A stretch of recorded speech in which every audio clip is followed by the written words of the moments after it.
In this chapter, we'll talk about presupposition, which has been an important element of the study of meaning.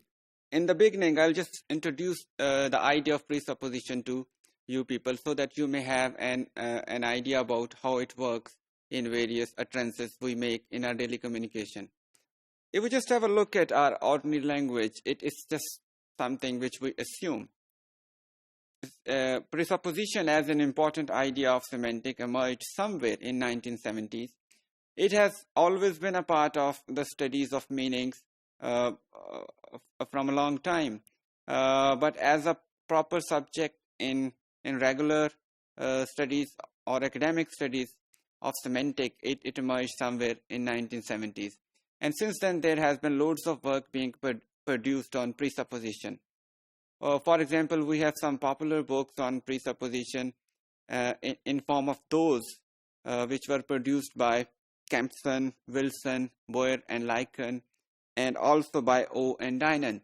Similarly, we have some research articles. They have been scores of articles, but some popular ones in the beginning were by Fodor and Wilson and Sperber.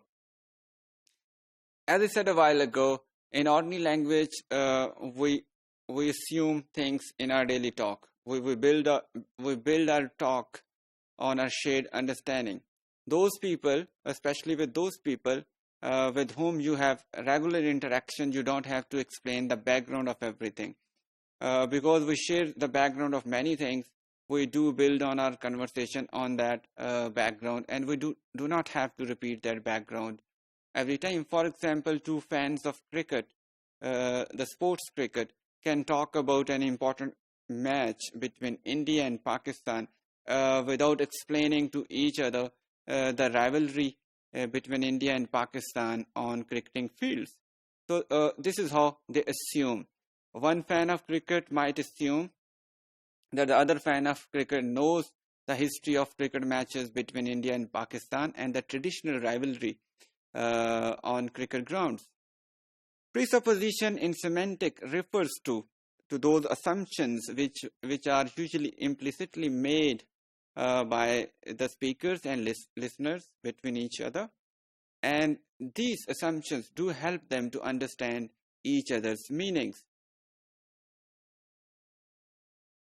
Presuppositions also give us freedom not to say everything, because when we have a shared understanding, we do know the background of things. We don't have to repeat them. So therefore, we have the freedom to say the least and assume other things as occurring in our context. Speakers assume certain things as being already known to the speakers, and based on this assumption, they build on their argument.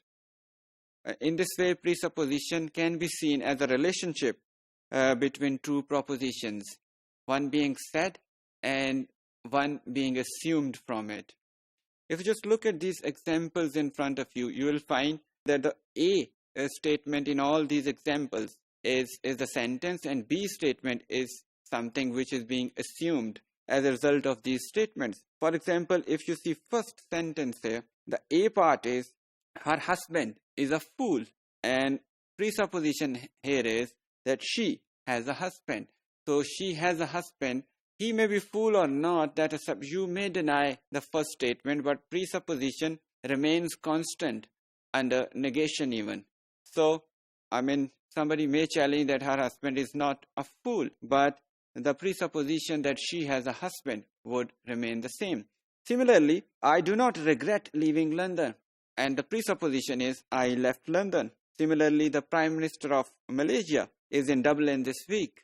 We can presuppose that Malaysia has a Prime Minister. And the last one in front of you is the Mayor of Manchester is a woman. So we can assume here that Manchester has a mayor, or there is a mayor of Manchester. So these are some of the examples of simple presuppositions we do make in our daily communication.